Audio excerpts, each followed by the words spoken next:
Picture this, a perfect Tuesday afternoon in Pine Haven Shores, Washington.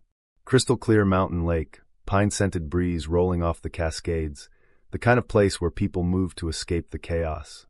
Instead, one power-hungry HOA president turned it into her personal police state. And she picked the wrong guy to bully.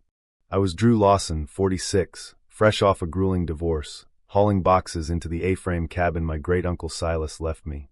Army intelligence vet turned cybersecurity consultant, I knew how to spot patterns and gather intel. My IT van sat in the driveway when this blonde tornado in Lululemon stormed up in her gleaming white Range Rover, phone already glued to her ear. "What do you think you're doing in our community?" she snapped, eyes narrowing like I was personally offending her Botox. I held up the deed. "Moving into my property, ma'am. Uncle Silas's place." She didn't glance at it. "I don't recognize that truck or you. This looks highly suspicious." Before I could blink, she was on the line with the sheriff. "There's a suspicious individual loading, or unloading, items from the old Hendricks cabin. Could be theft." 20 minutes later, 2 deputies arrived looking apologetic as hell while Victoria Langford, self-appointed HOA queen for 7 years running, lectured everyone about protecting property values and maintaining standards. As they cleared me, she shot me a parting glare over her shoulder. "Enjoy it while you can, Mr. Lawson.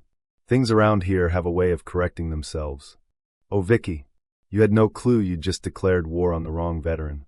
The next morning, the peace of the lake was shattered by tires on gravel again. Vicky, clipboard in hand like it was the 10 Commandments, marched onto my deck. "Mr. Lawson, we have concerns." She slapped down a certified letter listing violations. Unapproved landscaping. Commercial vehicle in view. Inadequate curb appeal. Total, $3,200 in fines. 30 days or else. "Ma'am, I just got here. Most of this was my uncle's setup." She smiled that tight, practiced smile.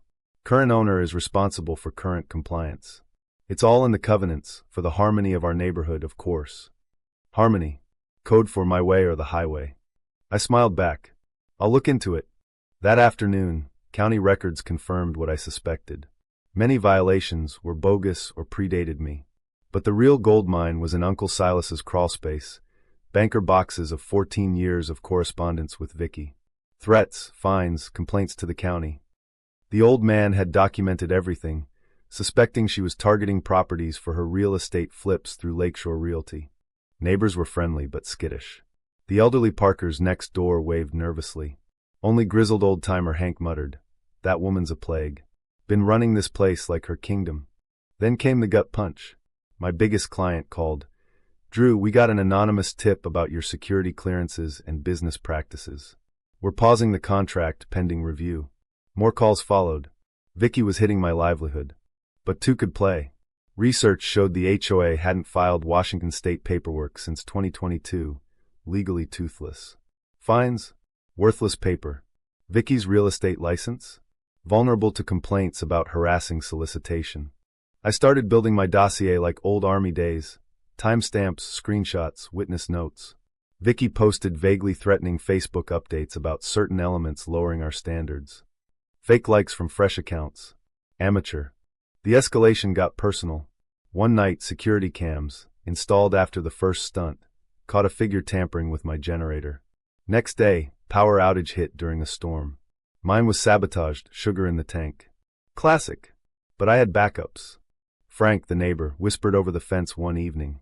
"She's done this before. Pushes folks out, lowballs offers through her agency, flips for profit. Your uncle figured it out. She's drowning in debt from bad investments." The pieces fit. Vicky wasn't just a control freak. She was running a harassment racket to save her sinking finances.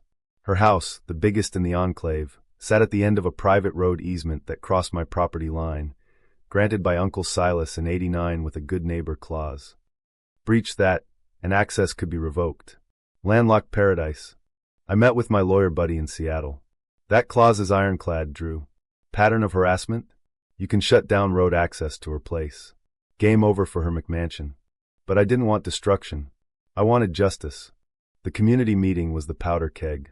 Vicky called an emergency session to address safety concerns about me. The rec hall was packed. She stood at the podium, voice dripping concern. "We must protect our way of life." I stood. Let's talk real protection. This HOA lost legal status years ago. All those fines? Void. I passed out printouts. Gasps rippled. Vicky sputtered. Clerical errors. Her husband, meek Roger, finally cracked. Vicky, you said you handled the filings. Whispers turned to outrage as more stories poured out. Families harassed, kids cited for noise, elderly pressured to sell cheap. Then the hammer. One more thing, I said calmly. The road easement to certain properties, including yours, Vicky, has a good neighbor clause. Continued harassment violates it.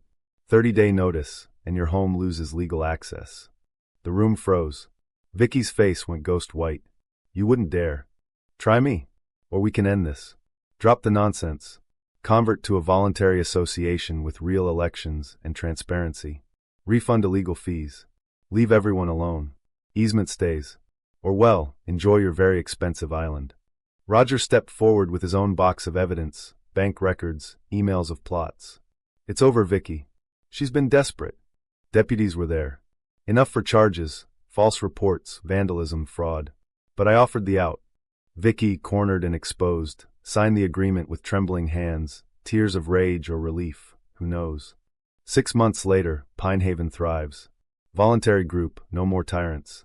My kids love the lake. Property values are up because people actually talk to each other. Vicky and Roger relocated quietly. The lake is peaceful again. In the end, who really abused power? The woman who weaponized rules for personal gain, or the guy who used the same system to stop her?